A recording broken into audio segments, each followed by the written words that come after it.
So what's the thing about qualitative research and what is distinctive about it? And the thing is like answers questions about how or why. And those are important questions, how it's a process and why it's like more a cause or looking at causality, how it's more about a description of things and processing how things link together or happen together in a particular way, and why it's more causal.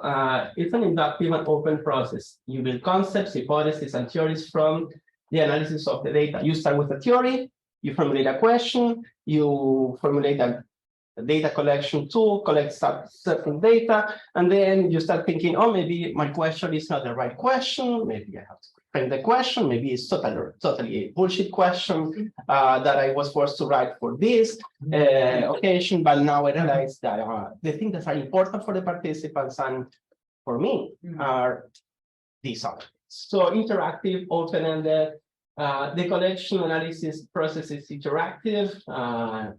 It's okay to add or change questions, and that's important. You may be thinking, can I change questions because I have a grid, I have a guide, I work on this guide forever, and Celia said it's okay, and now I have to go and do it. It's okay to change anything in the guide. You might not have enough time or enough resources to do that, but the aspiration, I think, the ethos of this kind of research is that yes, you can change things, and it's okay that you can change. Because as you learn more, you can come with different ways of framing questions or new questions for your guide or for your research. Of course, if you change your research question, you have to change everything on your interview guide as well and your data collection methods. But it's very flexible, right? So you come to the data with new questions and ideas, and until you have a deep understanding of the issue you want to explore. Very important. The researcher is a primary instrument of data collection and analysis. What does it mean? It means that it's you. It's not Qualtrics. It's you. You'll be on the field, or your research assistant on the field. Your eyes, your ears, your observations, what you hear, what people tell you. It's your data. So you have to really pay attention to this dimension of this qualitative enterprise. You are collecting the data, and you are the main tool of data collection. It's not Qualtrics. So it demands a different kind of engagement and involvement. It's more taxing. It's more demanding, but also you can reflect on anything. You can rethink, reconsider, revisit, and do all these other things that make it interactive and rich. Qualtrics doesn't do that. I mean, I use Qualtrics. And finally, the field work and the field notes are imperative for critical reflection and learning. So you're always thinking about what you're doing, your practice. People say recursive. I think it's a crazy word, but things like that, interactive, recursive, you see. It's very dynamic. You move back and forth. The thing I like about this study and this methodology, other than it produces very rich data, is that you cannot screw up. And you might be thinking, I'm going to screw it up because if I can change the questions and I can change the topic and I can change everything, and every time, you can change everything and it's fine. Provided that you are always thinking about why are you changing, what are your rationale for changing, why are you changing the question, why are you changing the topic, what are you, what would you differently that would produce a different and better result. You cannot screw it up if you are mindful of all these other things that I just discussed. I also think it's super important, Faith talked about this a little bit yesterday, but like remembering that like we all come into this work with like a set of research questions, like none of us are doing true CVPR, right? So you're coming in with some biases around the way you might think that the world works, or that are, our research is generated by like our personal interests for the most part, right? So that is all, can be very much tied to who you are or things and people that are important to you. So I think the critical reflection, not only on the work that you're doing, but like your point of view, your inherent biases, that sort of like self-reflection praxis is super important here. Because you want to check yourself. And I think that also speaks to like, like member checking is a practice and making sure, as Faith was talking about, like, did I get this right? Am I hearing you correctly? Is this what you think you were telling me? Is so important. Is anybody having a panic attack right now?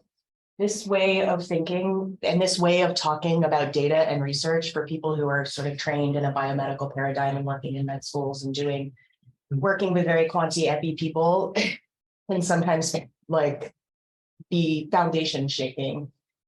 Like, what do you, I'm gonna change my interview guide? Yeah, that's true. And then I can just do more interviews and then, but then that. Or I could stop asking people a question, like I haven't talked to 30 people yet. Can I stop? Can I stop? Do I have to? It's like, yeah, you can stop. Did you get them out of saturation? Do you know what you need to know about this thing? Then you should move on. But as I said, you cannot go wrong with this. You cannot go wrong because you can change, anything can be changed, adapted, modified. You have to be mindful and intentional, but you can change the whole thing all the time. And not just during the data collection.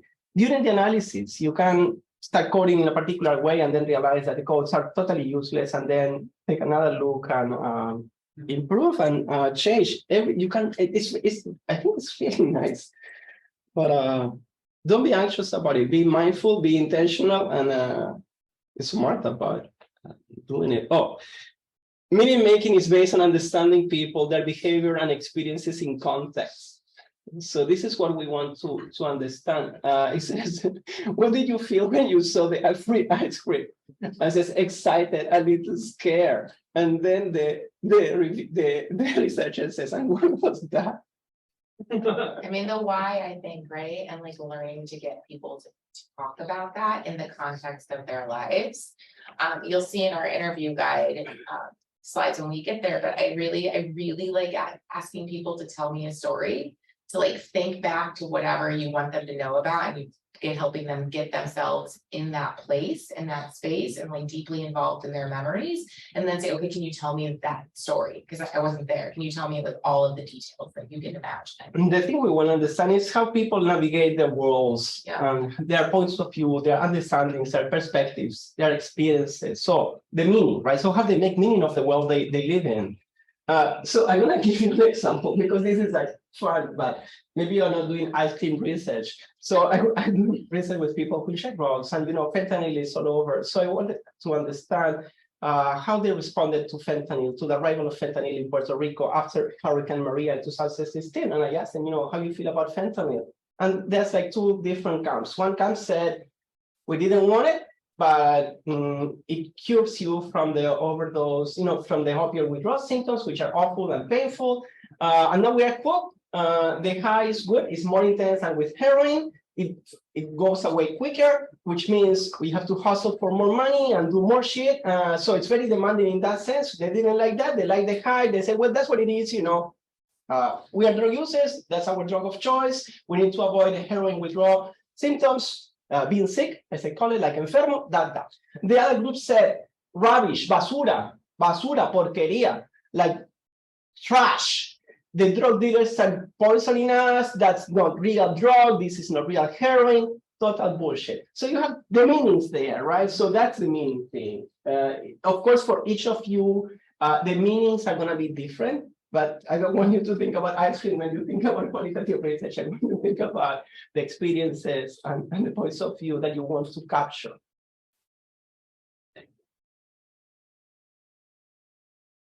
So when do we do it? At any time. You can see, it can be leading right at the beginning. Qualitative components happen first in order to establish the basis for structured quantitative approaches, like an exploratory design. You want to, actually, you don't care much about the qualitative portion. You want to have a big survey, a big questionnaire, but you have no idea about the main variables. And you say, oh, let me go there and ask them. So I can have a better understanding of how to structure my quantitative tool, right? Yeah, and also I think like to help people think about like what are the directions of the relationships, right? So like you can be thinking a priori about like, how are you going to draw your framework in your grant, right? Exactly. Thinking about your hypothesis, the main variables. So that's that. And then you have parallel, of course, happens at the same time. You do qualitative methods and each one is aiming to answer different questions. You can do qualitative methods following a quantitative approach to understand how certain things happen in a particular way. You have a large data set, let's say I did research with people who had drugs in Puerto Rico, and we found like 5% were HIV positive, but 80% were HCV positive or reactive.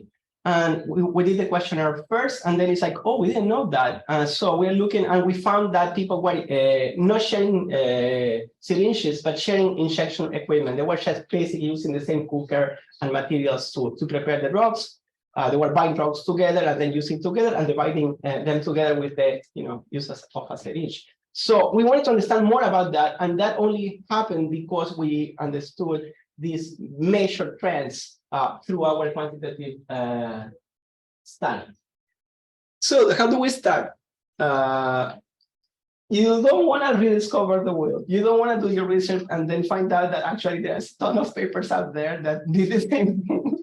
So the literature search, not just to make sure you're not discovering the wheel, but to actually add something to what's out there. It's not just one more case of something. It's like, so going through the literature is really good, but also crucially having experience working with the community members, stakeholders, spending time in the field. If you haven't done that already, I know there's not a lot of opportunities because it's a very targeted grants, but the more involved you are in this kind of research, the better. There are different moments in which you can be involved. Now you're involved in thinking about the research design, but once you have your data collection thought out, I advise you to make the effort to be involved, even if you have a research assistant, training, discussing, explaining.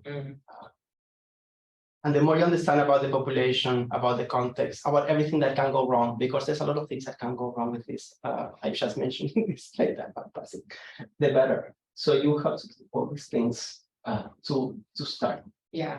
One, I don't know. When I was you guys, I got to spend a lot more time in the field than I do now. Now I feel like the research assistants have way better jobs than I do.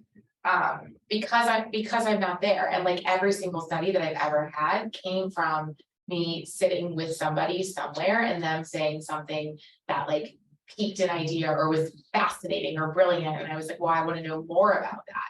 And sometimes I could answer the question by going to the literature, but more often than not, it was like sitting with somebody, especially women, that's what I work with, talking to them about their sexual health, talking to them about the barriers that they face in accessing healthcare, for them being like, well, we could do something about that. I just need the evidence to be able to do that work. And so now, because I'm not like with my syringe exchange partner, because I'm not doing interviews, I sort of feel like the less time I spend there, the more irrelevant I become. That's why you have to be very involved and be very involved from the beginning. From the beginning. I mean, if you want to avoid pain and suffering, your pain and your suffering, I tell my research assistant, I want to know everything that doesn't work right. I mean, in the minute you discover there's something that doesn't work, I want to know. Tell me. I mean, there's no shame, right? There's a lot of things that don't work, right?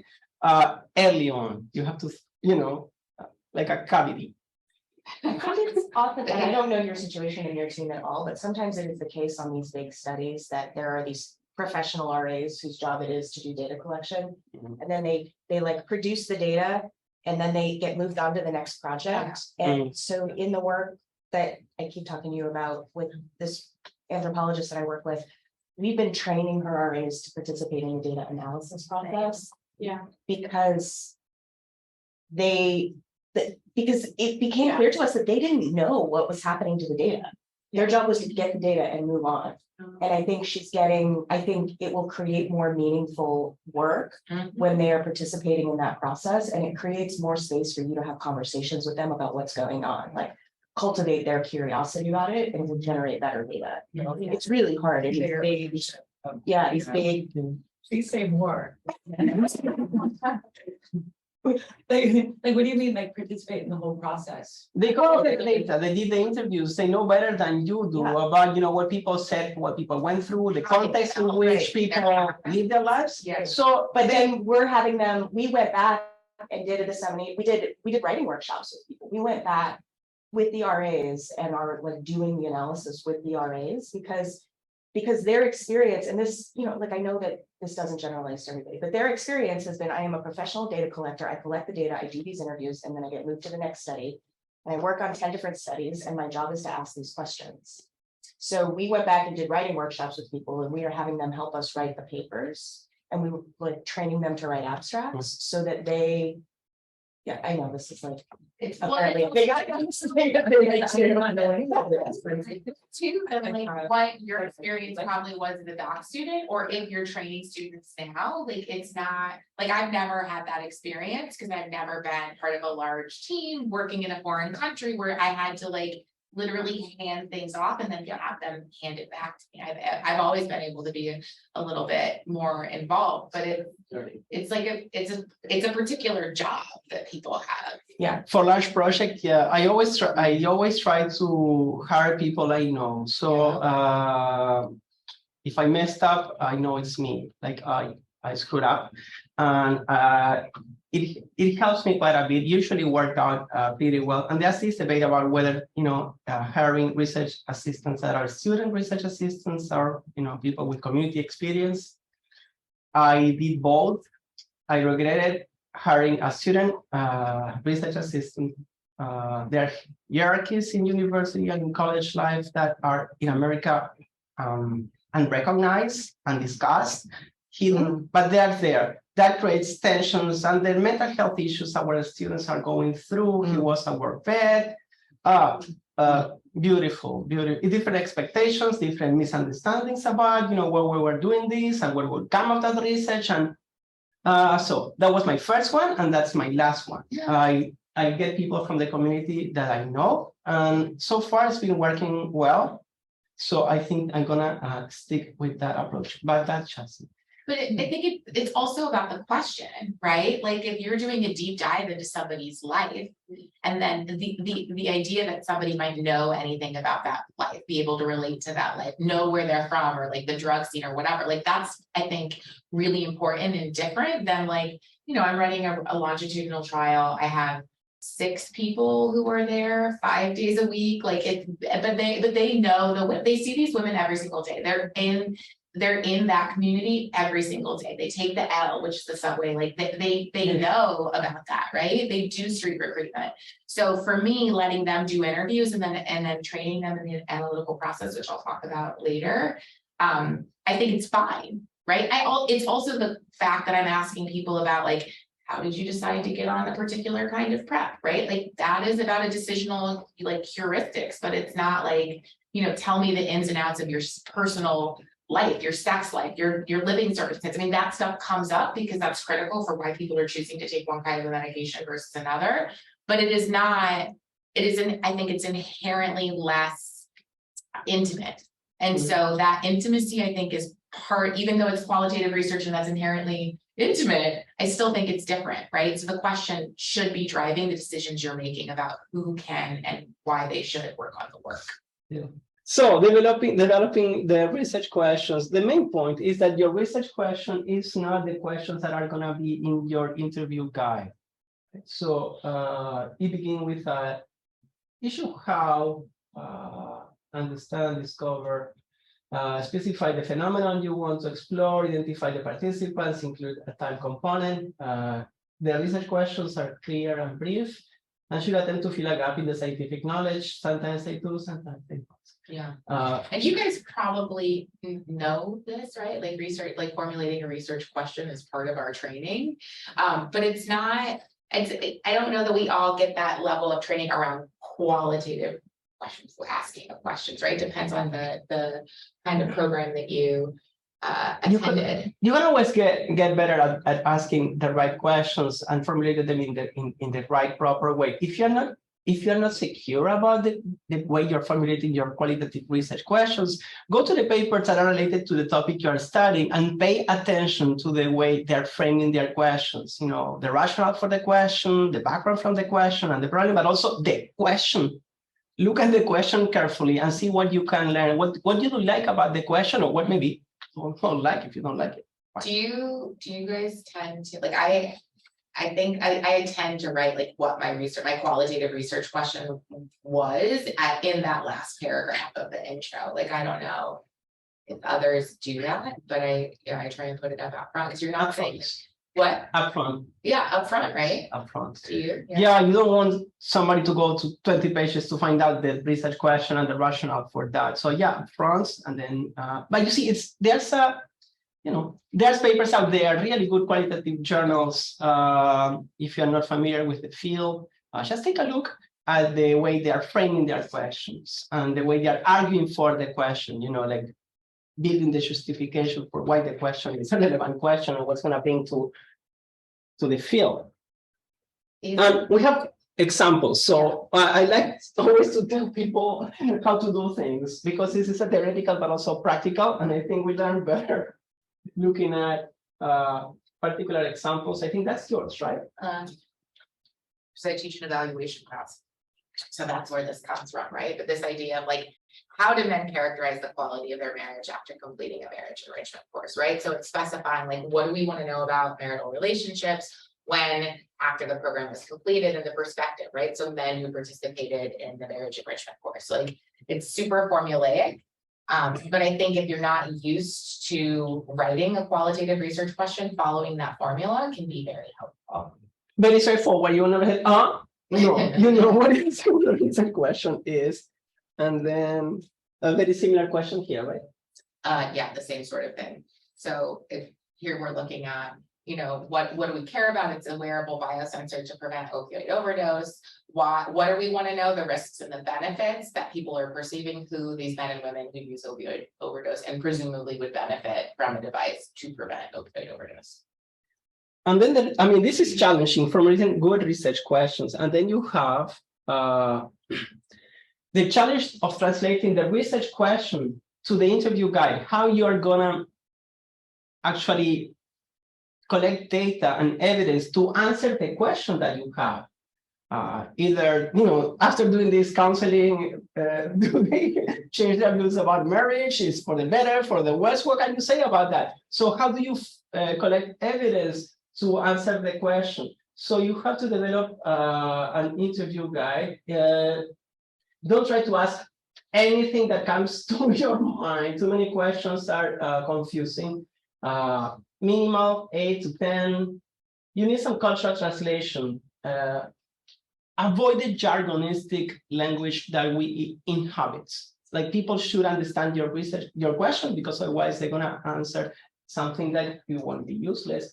Interview question should borrow language from the population you are studying. That is easier said than done. But it assumes that you spend time with your population before, that you know the community, that, or at least you know people that can broker that, and community advisory board or something like that, that can really tailor the questionnaire for you. And I'm gonna give you an example of something you shouldn't do. For example, only cops say in Puerto Rico cocaine. So you cannot say in a questionnaire, do you use cocaine or do you? No, cocaine is for cops.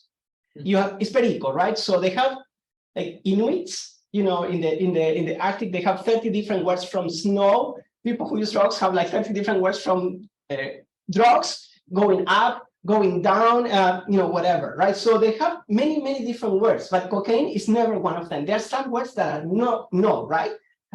So you want to build a rapport, you want to build a relationship.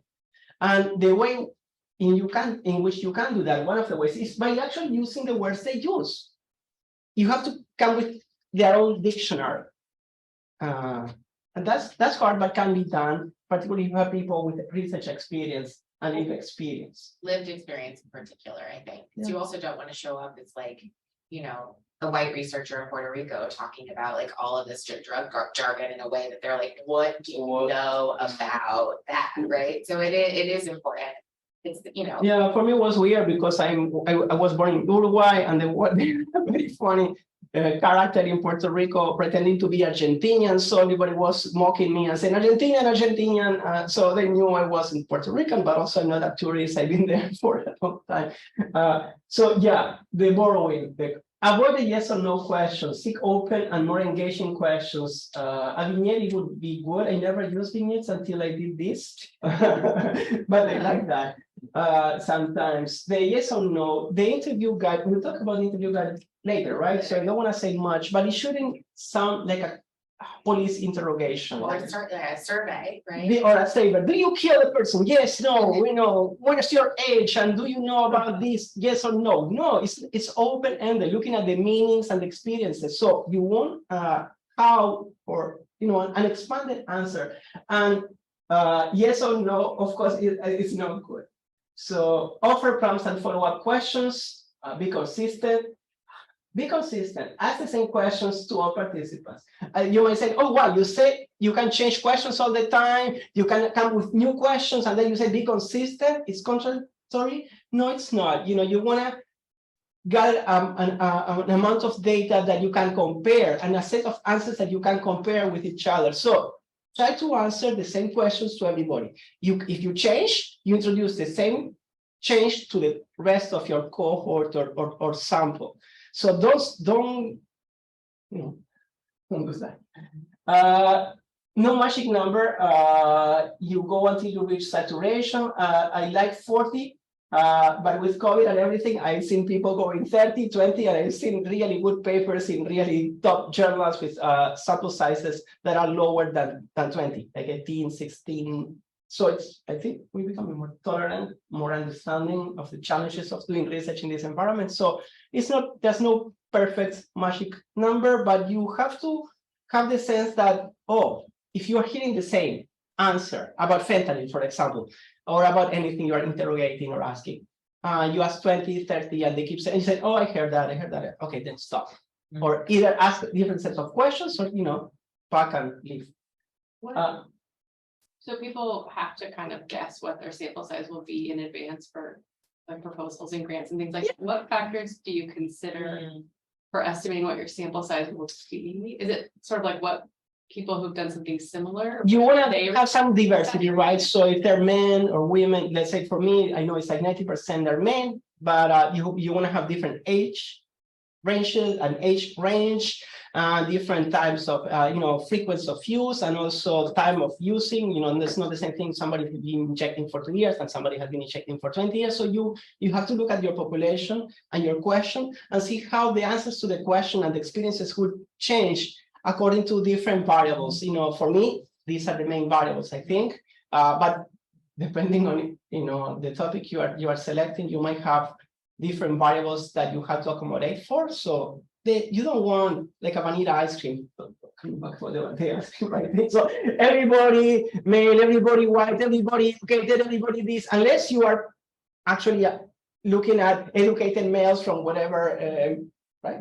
So I think that when you think about sampling frame, at least for me, right, like we can all sort of do, I think if you propose like 30 to 40, it's fine, no, it's not that high, right? But the question is like, well, is 30 or 40 people total enough, or are there groups that matter within there? So like we're looking at the impact of a trauma writing intervention on a group of women. And we were like, well, maybe there are differences. We anticipate there might be differences based on how people, like how many traumas they had at the beginning, or more importantly, like what their PTSD stress scores were before they started. And so we stratified on that. Same thing, like we're looking at people who are starting PrEP. So are they getting on injectable PrEP or pills? And we want to know why, what those differences are. So we ended up proposing 40, but it was 20 of each of these groups, right? So you need to have enough to get to thematic saturation in all groups.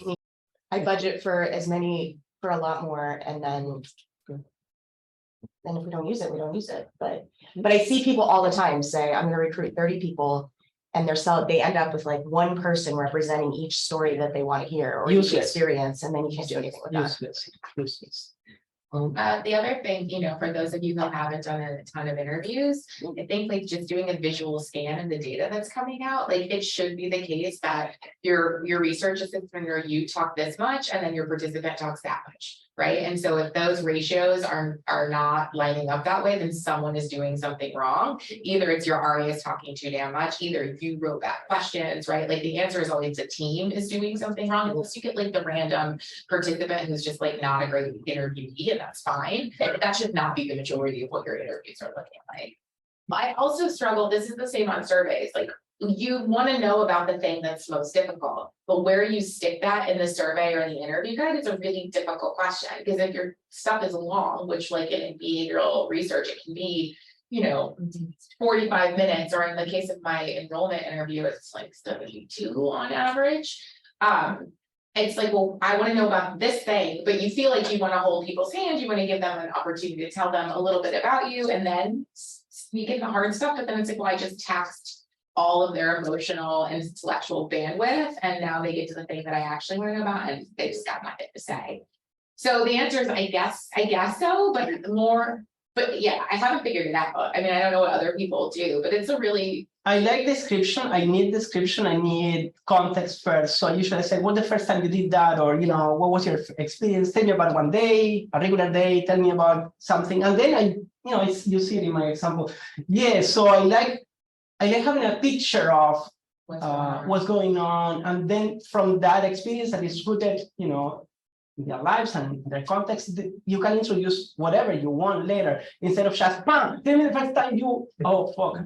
Tell me the first time you overdosed. But I mean, no, right? So, but coming back to the need to look at the data you are collecting from the field. You have the interview guide, you have the first 2 or 3 interviews, take a careful look, sit down with your research assistant and say, this works very well, this one, this doesn't work. Yeah.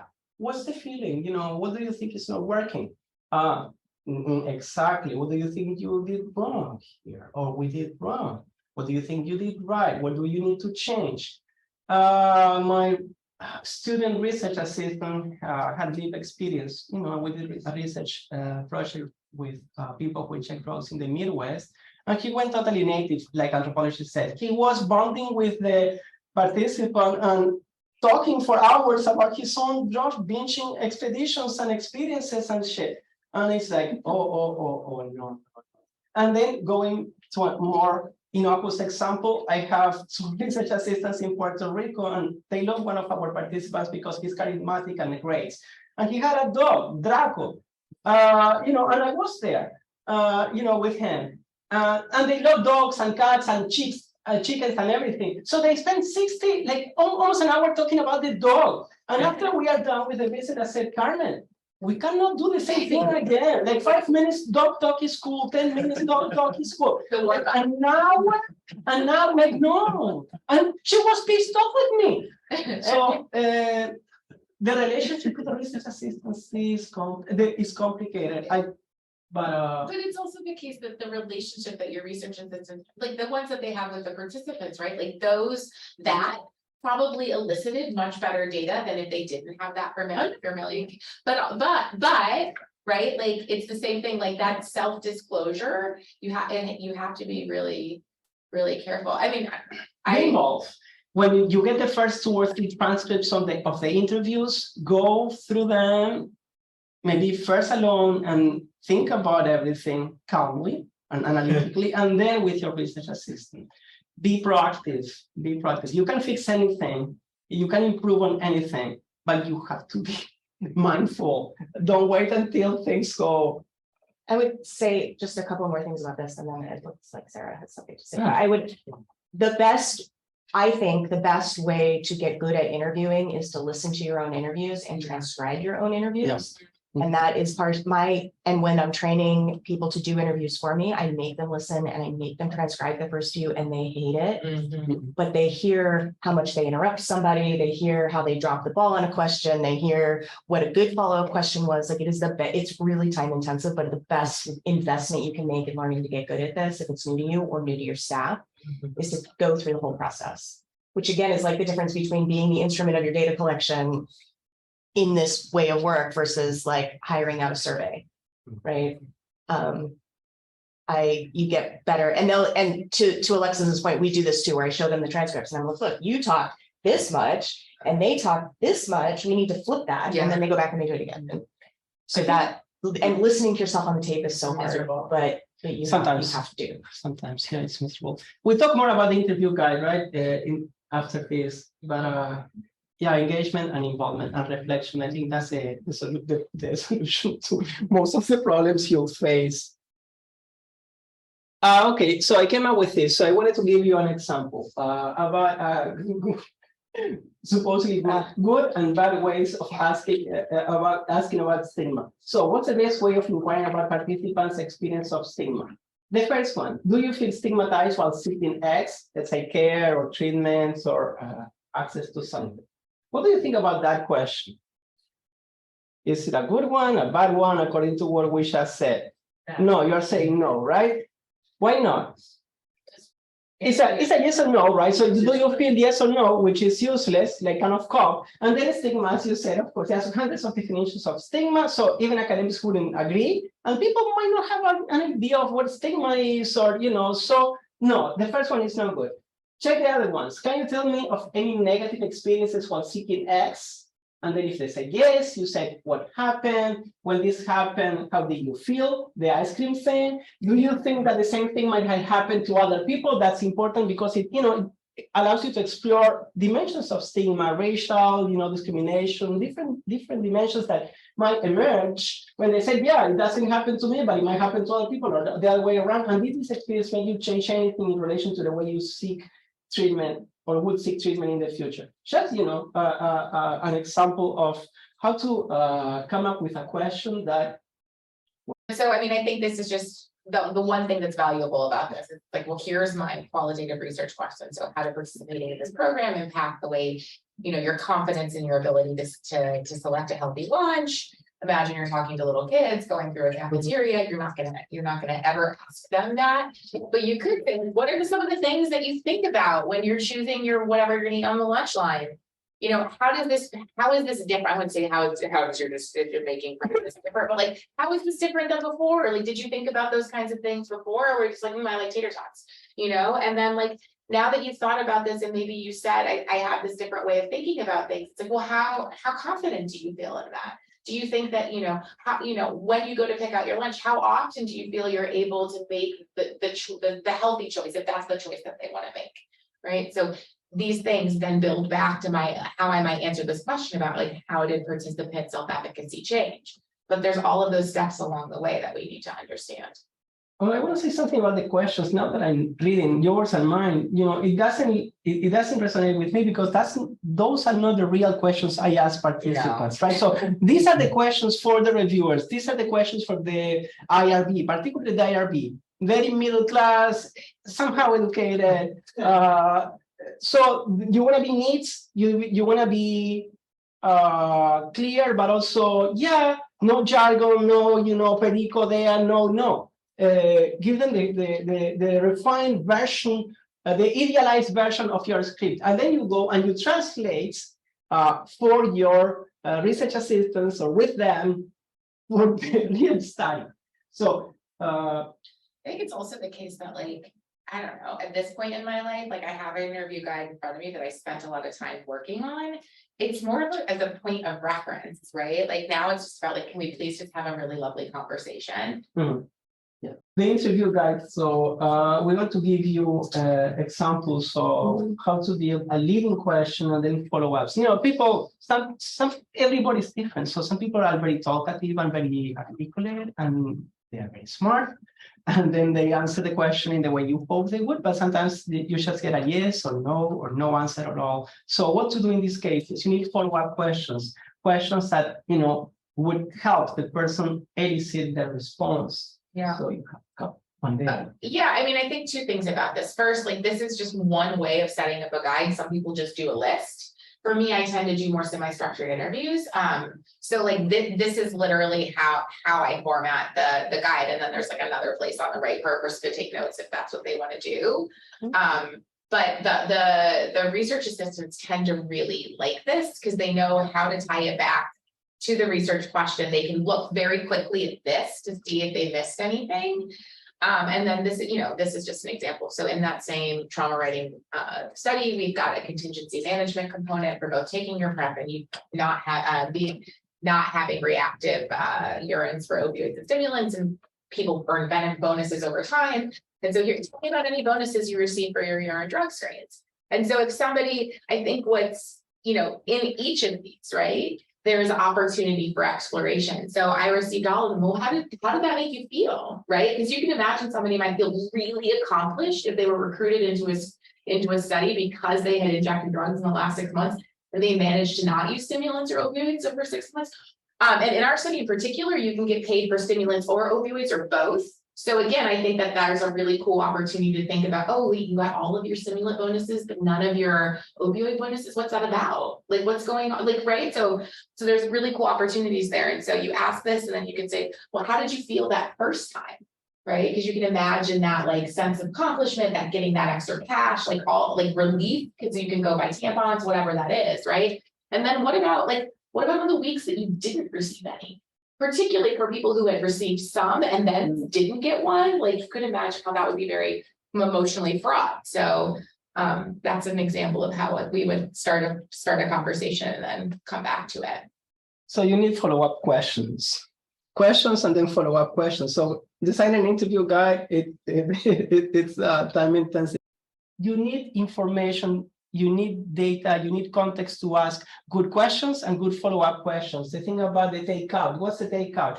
When you are in a program, you can take the medication in the facility like methadone and Suboxone. They make you go there, especially if you have a lot of tests that show that you are still using drugs.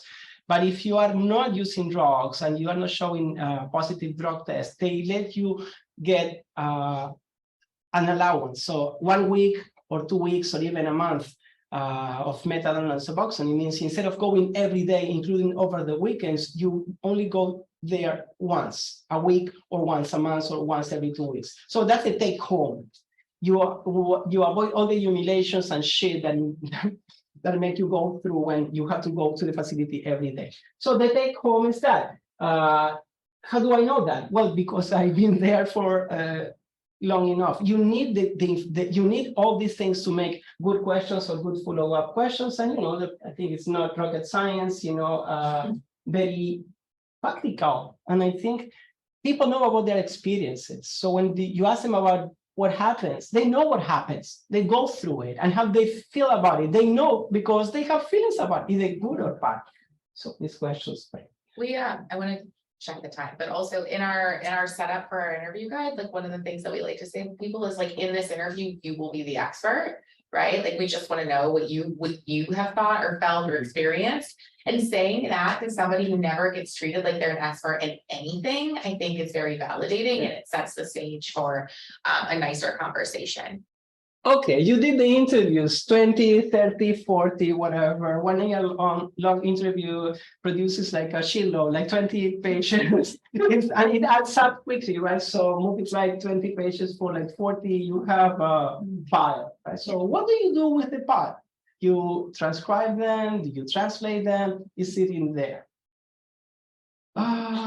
Daunting. You need some kind of an analysis. And the content analysis allows you to sort out through the disorder, to start putting things in buckets, organizing and visualizing the data so you can know which kind of evidence do you have and what do you need to answer the research questions that you have. That's why we do the content analysis, to bring order to the disorder and the chaos of the data. When I say chaos, I don't say it in a bad way. It's just that people say different things.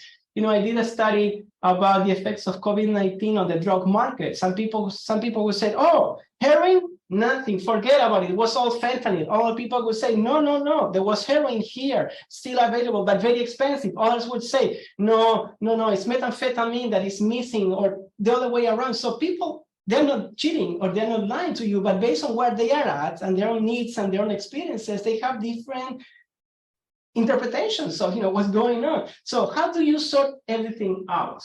You need some kind of analysis. I use NVivo in the past. I use MapQDA, and thanks to you, Alex, I use Deduce in my last one. So very cheap.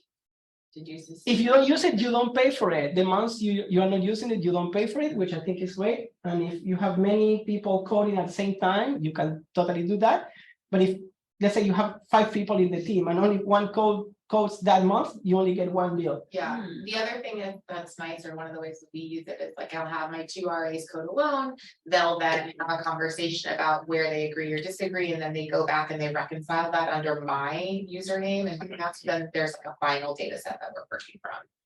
Overcode. I'm going to give you an example of how I coded for my study of barriers to medication or opioid use disorder treatment in the rural Midwest in the next one. But it's important that you don't forget why are you coding? Why are you doing this?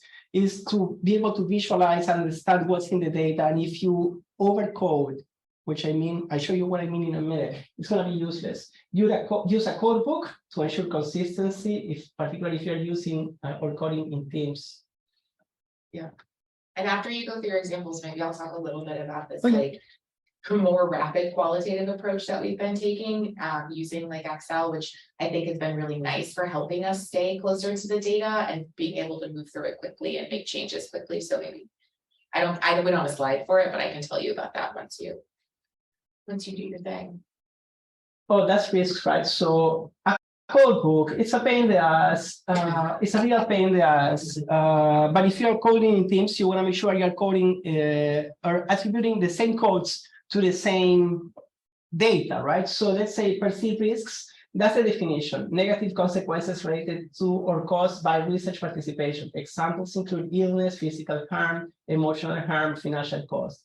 And the application rules is like when no risk noted by participants' relationship to questions include not answered. So no potential risk noted as a code. Basically, there's a code and there's a definition for the code, and everybody looking at a particular portion of the data should say, yeah, this is about perceived risk and not financial compensation, for example, or the other way around. So it allows to work smoothly and collaboratively. And of course, if you are doing the coding alone, which is my preferred way of doing things, you don't need the code book for anything. You have a good sense of what perceived risk might be. You see, one thing that coding does that is not good is that fragments the experiences of participants. They said they talk about many things over an hour, right? And of course, there are certain teams and certain things that are arranged in particular ways, but this is just how Max QDA works. You can see this, I think, but you said barriers, medication, they believe that medication is forever, they will never offer the medication, and they also have the feeling that it would be trading a drug for another, or just changing one drug for another, or substituting one drug for another, and then you have, many other variables that are also related to a barrier, homelessness, relapse, whatever. This is one quote related to mental health. One of the dimensions I wanted to outline says, I don't think I have made it through the first week of treatment if I hadn't started it. It gave me absolute hope. And the only time I had a problem with it was when he prescribed Seroquel with it. I was falling asleep in class and I said to him, I know it's not the Suboxone, it's the Seroquel. I'm just going to stop taking it. And he let me stop taking it, and I was fine after that. I've been fine for 2 months. So I put as a barrier related to mental health, the fact that you will be prescribed Seroquel. And you can see here different participants that also had codes related to mental health as a barrier. I coded these 19 documents that had at least one code.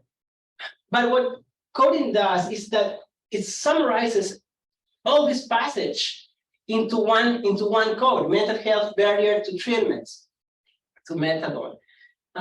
You don't see what the person was saying before and what the person was saying after. And that's true for every code. So I like to take a look at the whole interview first and have a sense of the flow and have a sense of the experience and have a sense of what's going on with the person's life before I start coding. And also start looking at the main variables that I think I need to code for. If you only look at the codes, you can write the paper and you can do, you do well. But you miss that dimension of what's going on. So I really like to be involved in everything. And once I have the interview transcripts, I go through everything, looking for some of the main codes and also looking for the sense of the whole thing. Don't overcode, meaning you have 1, 2, 3, 4, 5 lines here, and it's just one code. Some people overcode. So I said, I don't think I made it through the first week of treatment if I hadn't started it. That could be a code. The second line could be a second quote. Of course, zero quote would be another code. And you have, maybe nobody else talk about zero quote, but you have a code for zero quote. What for? For nothing. But you fragmented the whole thing in a way that instead of you even degrade more your data and fragmented the data in a way that turns it almost useless. So don't overcode. And of course, if you have 20 pages, you cannot have 2 codes or 3 codes, right? So don't overcode in the sense that every line is almost a code. And also don't slack and say, oh, I have 4 codes for the whole thing, because it renders the whole exercise useless. The more you do it, the more you code. This is not rocket science. You can move things around. You can, rearrange the codes, merge the codes, do many other different things. The data is there, so you can arrange it in many different ways with this software. No risk. Can we go? I just want to go back to this question about the journals and imposing this intercoder thing, because I think it's really important. It comes up a lot. It's really easy for me to sit here and say, I just say no, because I do just say no. But I also I was trained as an anthropologist, right? Anthropologists are trained to be out there on their own. Ethnographers write whole ethnographies, and they are the only person who's doing this, right? This idea that somehow there are 2 objective observers that are going to discern the truth out of this transcript and magically converge on exactly the same coding in this narrative, and then we're going to count the degree to which our 2 independent people agree, calculate some number, and if they agree above a certain threshold, we're going to call it true, is like a completely inappropriate application of a philosophical paradigm to qualitative sense making. And I just take that fight with the journal. I just tell them, no, that doesn't make any sense. But what I also do is engage my team in this conversation about coding, and we do the coding together and we talk about it. Does this make sense? Right. So there is a process of kind of validation and confidence building in the analysis, right? There's a middle ground between I refuse to believe that there is truth in the data and I am going to quantify the amount of truthiness that I distilled out of the data. There's a middle ground. And I think it's really helpful for people who are working in mixed method spaces and interdisciplinary spaces to learn some of that language so that you can educate those reviewers and educate those editors and have a conversation about it. Yes. It's hard to educate people that do not want to be educated, and there's a lot of people like that as reviewers, especially anonymous journals, which are most of the good journals. But yeah, I totally agree with you. I'm very involved, and I like to involve research assistants in the coding, because they did most of the interviews and they have good ideas about some of the variables or some of the context that might really be important in making sense of connections and trying to understand, what's coming out of your data. There's different ways of ensuring rigor, like this documentation and the way he's talking about building those code books, that is the way you build rigor into a qualitative analysis, not by magically interpreting something the same way. Yeah. So you can talk about that stuff in your process. I also think there's value in having multiple people at the table, right? Qualitative research is a subjective art. And so then all of us are bringing our own subjectivities to the data. And so then having multiple people around the table can be useful, not because I give a shit about people coming up with the same ideas. In fact, I think it's when people don't agree or they bring something new up that makes it far more fascinating. And I talk about that process in my methods section too. I write about that. This is the process that we use to reconcile disagreements or to figure this out. So we have developed some hybrid based on some newer techniques on rapid qualitative analysis. And one of the papers that we wrote or read prior to developing this was talking about the idea that transcriptionists have a role in analysis. So the way that we have structured this, which has actually become very, very confusing, is because we have these semi-structured research guides, we then take that to make a semi-structured debrief form. So first, the person who does the interview, they write broadly speaking about their experience, context, things that were important that have nothing to do with the questions. Then they take notes sort of on their memory, their understanding of the gestalt of each of the things that we've asked about. That is a document that lives alone. Then the transcriptionist does the same thing, but as they're doing the same thing, they're also looking for gem quotes related to what's coming in, right? Partially because we're trying to go faster. We're writing papers about injectable pregnant women who use drugs. It's important to get that information out quickly. From that step, we've been meeting weekly. So you've got the interviewer, the transcriptionist who presents. the interviewer, the one who didn't, also adding on to that, and then 3 or 4 other people in the room who have read that transcript. There's a conversation about each one. At the end of that, that gets reconciled onto a full-on Excel spreadsheet that we're using for our analysis. So we've done all of that, right? It takes forever. Then we have a few interviews that we've done. We look at the Excel, we're able to compare across columns to see like, okay, now this is the take home for each of those domains or boxes or however you want to think about it, which like felt really sufficient until like we started trying to write our first qualitative paper. And I asked my RAs to start working on a conceptual framework, which we'll look at. And they were like, oh, but we've talked to people who have used PrEP before and who haven't. We've talked to people who are deciding they want to use injectable PrEP versus pills. And all of these summaries that we made, we wrote them without thinking about whether there would be differences by group. So now we're in the process of resorting. We've read everybody, and now we're thinking about, okay, now we're interested in like decision making. So what attributes are people, what experience are people, what personal labels that they have for themselves are they bringing to the table when they're making a decision about what kind of drug they want to take, right? So again, it's that whole process being iterated again. You got a new code for decision making, right? Yeah. So yeah, it's like that. But that actually, it's not true. That wasn't a code. It's not code. Decision making isn't a code. It's what I want to know about. And so we're going back in to try and tease out that story by looking at this other shit.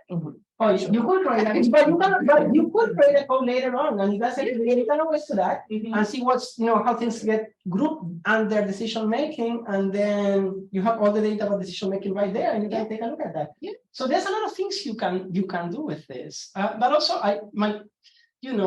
Philippe Bourgois. He wrote In Search of Respect about Puerto Rican drug dealers here in El Barrio, like Righteous Dolphin, or Global Health, Paul Farmer writing AIDS and Accusation. Who coded? He did. Fucking they did. Yeah. Who else? Nobody else. I mean, they're one of my like landmarks in the discipline. And it's like, and if you go even back in time, not like in the 90s or like 80s, but before. Nobody coded. My advisor didn't know what coding was. She didn't know about In Vivo or Atlas, which were the ones that were like trending in 2000, right? And I didn't code either for my dissertation, for my book. I didn't code because my advisor never coded. I did, but I knew my data in and out. Yeah. That's the thing, that you have to be mindful of your data, what's in there and how things come together, the kind of connections or the kind of relationships, the kind of story that emerges from your data. And coding is not the only way of doing it, and it might not even be the best one, but if you're working with a multidisciplinary team, many different people, it's practical. But it's like the first pass, right? Like that is not where meaning is made. Right? Like that's okay, we're parsing out different people's experience and we're trying to categorize it. But then how you weave a story from that is like the next step. Adele Clark, who was trained in the Anselm Strauss grounded theory tradition and now trains students in situational analysis, says you have to get down on the floor and roll around in your data. Yeah. That's like literally I code one pass in the computer and then I print it all out and I put it on the floor and I get colored markers and I like slice and dice, right? Back in the day, people didn't have computers. They were making multiple copies and they were pinning them on the walls as they walked through their house. Like you just have to roll around in it and you're going to look at it this way and then you're going to look at it that way and then it's not going to work and then you're going to do it over again.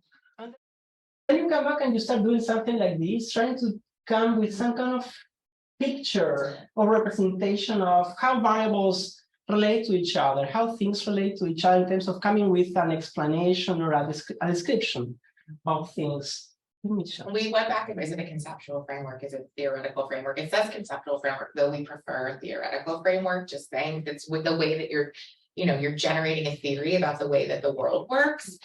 For me, and this is, these are two examples from papers that I've been on. The point of this is that if you can't distill your story into a few key elements and ideally draw a picture of that and the directionality of the relationships, then you probably aren't clear on your story, right? So we're working on this now. We're not writing our results. We're trying to figure out what they look like in a picture, and then we'll move through to that. You have to wrap it first or after? We're in the process of coding. Now we're in the process of flipping all of the things around, and that's when we're starting to try and draw it out. So I think you guys probably get these slides. Here's just two. You want to So this one I love this one. My friend Cindy wrote this paper. So we were doing vulvar and vaginal exams on girls 9 to 12 for part of the toxic shock theory. So very, very young women who hadn't gone through puberty, and they were getting these exams. And so she was really interested in like, well, what was that like for them?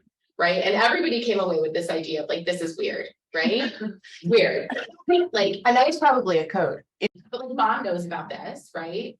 Mom knows about this. Mom stayed in the room, and who examines me is important. So she had a young female doctor, and I was young at the time, and we were also in the room. And then, you know, the more that they did it, the more comfortable they became with it. And then it evolved into this idea of, well, it's just part of growing up, right? Like I'm going to be asked to do this later. So I really love this diagram in particular. I don't know, I always reference it. Do you want to show? I don't know if we have time to look I at think another. the other one is very similar. I think. It's very similar. So we did a quantitative paper where we looked at how engagement in a study that asked like people to do daily diaries and interviews, how that impacted their mental health. And then we were like, okay, great. Well, women's in mental health improved over time, and vulnerable women improved. The most vulnerable did the best. So, well, what the fuck was that about? Like, what was it about being a research participant that did that? And so Marissa came up with this like really beautiful picture around like these three main themes, right? Like increasing their self-awareness about their own drug use through self-reflection, often related into positive behavior change, right? They were able to use drugs a little bit less, use condoms a little bit more during sex, right? In telling us about their lives, both in the interviews and through these daily diaries, they felt catharsis, they felt better, they liked doing that, they got stuff off of their chest. And then I think really, really importantly is this idea that they felt responsible. They felt like they were contributing to their community. They felt like they were helping to generate research that would help women. So they saw their participation as a job, and they were getting paid for it as they went. And then they really liked this, like, I have to complete these tasks and being asked to be responsible. And so all of those things together led to these improvements in mental health, which were depression, anxiety, and social support. This is complicated and not complicated at the same time. Be involved. Don't underestimate the work involved in designing and testing your research data collection tools. A cultural sensitive, well-designed script builds rapport and enhances data collection. Data analysis brings order to the data and allows you to visualize these connections and allowing patterns or themes to emerge. Coding is a tool. Don't overdo it because it fragments the data and ends up obscuring key findings. The key thing for me is do not fear qualitative methods. If you need to use them, they are great. Just if there's something you are not, nobody's proficient at everything, right? So some people are better designing the interview guides or research questions and thinking about the theoretical components. Other people are better interviewers. Some people are awful human beings that cannot relate to others, so they cannot interview. Statistician probably doesn't. You know, some people don't know what to do with the data. Some people are not good at coding because they're totally disorganized or they cannot think systematically. So look for people that would support you. Don't be afraid to ask for help anytime, particularly here at RETI. I mean, there are so many resources, so many people that can provide feedback and support you. So don't be ashamed. Nobody knows everything. It's always a learning process. You can always get better. We can always get better. And that's that. You can always fix all the problems as long as you are mindful and reflective and invested and involved, which is hard to do. It is hard. The only two things I would add is one, draw a picture. We just talked about that. And then two, go back to your community and just ask them, did I get this right? Right? Like, did I get it right? I think membership is like critically important. And that frankly is one of the really useful reasons that we haven't had. You can't go back to every participant. You know, like really be thinking about how you can utilize those like required elements in your project.